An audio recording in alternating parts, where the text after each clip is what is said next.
tu marches et que tu rencontres quelqu'un, tu peux faire du bien, tu peux ne rien faire du tout, ou tu peux faire du mal.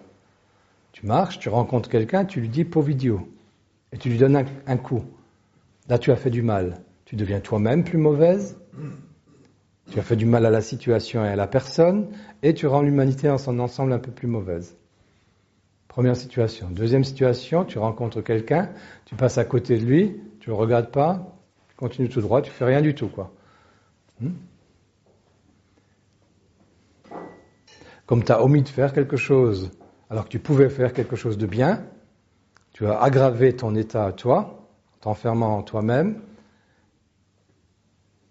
Tu n'as pas créé de relation réelle avec l'autre, plutôt une relation négative, même l'indifférence étant une émotion négative.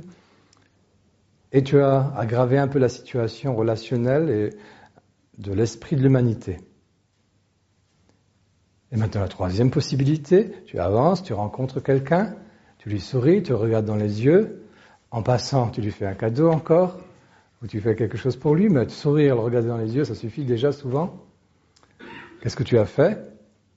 Tu t'es rendu un peu meilleur toi-même, tu as fait quelque chose de bien pour quelqu'un, et tu as amélioré l'ensemble de l'état de l'humanité. Voilà. C'est la raison pour laquelle cet enseignement dit « Fais tout le temps quelque chose de bien » ou « Repose-toi » pour pouvoir au réveil faire quelque chose de bien. Et faire quelque chose de bien, c'est te préparer à faire du bien, c'est avoir des projets qui sont de bons projets pour toi, pour les autres, donc pour l'humanité. Prépare-toi à faire ça. Ou bien tu le fais, ou bien tu te prépares à ça. Ou bien tu ne fais que des choses qui sont égoïstement pour toi, tu fais rien pour les autres, ou tu leur fais du mal, et tu ne penses pas à l'humanité en son ensemble. Voilà, tu es tout le temps dans cette situation.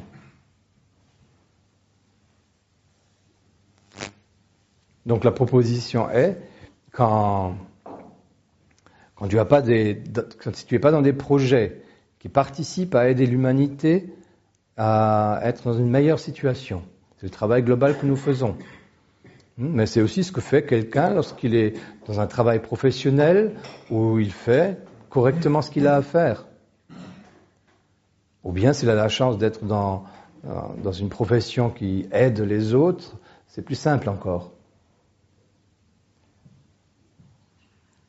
Et dès que tu as fini son travail, soit tu prépares ton travail, soit parce que tu as besoin de repos, tu te reposes.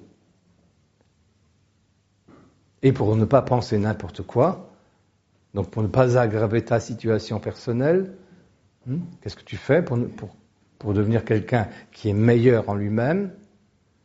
Au lieu de regarder la télévision, qu'est-ce que tu fais? Tu lis Céline Maïsel ou Rudolf Steiner ou quelqu'un comme ça. Oui, ou tu chantes, ou tu médites.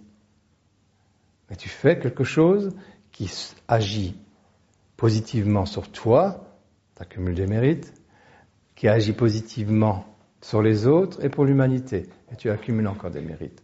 Ce qui fait que lors de ta prochaine incarnation, ou peut-être même dans cette vie, à un moment, tu vas commencer à te trouver dans des situations extérieures meilleures, dans lesquelles il va être beaucoup plus facile pour toi de te sentir libre intérieurement, de te sentir sereine et joyeuse. Et d'autant plus au service des autres. Et les situations extérieures le permettront. Si tu n'as pas accumulé suffisamment de mérite, les situations extérieures vont être difficiles. Tes projets professionnels ne vont pas fonctionner, dans ta famille tu auras constamment des problèmes, dans tes relations aux hommes ou aux femmes tu auras des problèmes, et il y aura toujours quelque chose. Et quand tu auras l'impression que tu as gagné quelque chose, parce que tu n'as pas accumulé de mérite, tu vois, tu rencontres par exemple, tu es une femme, donc imaginons que tu rencontres un homme, et c'est le grand amour pendant 3 jours, 3 semaines ou 3 mois, et soudain il se passe quelque chose.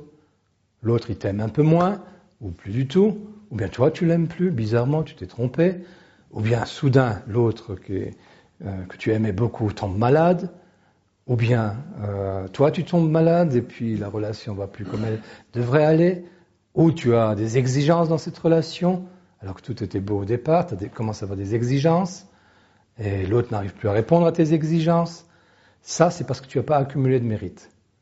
Tu comprends ? Suffisamment de mérite fait que tu rencontres quelqu'un, c'est le grand amour, et ça se passe bien.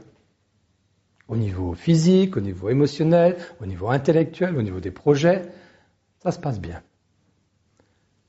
L'endroit où tu n'as pas accumulé de mérite, ça se passera mal. Et si vraiment tu n'as pas suffisamment de mérite, donc un karma négatif, ça va se passer très mal. C'est comme ça. Ça, c'est comment ça fonctionne, hein.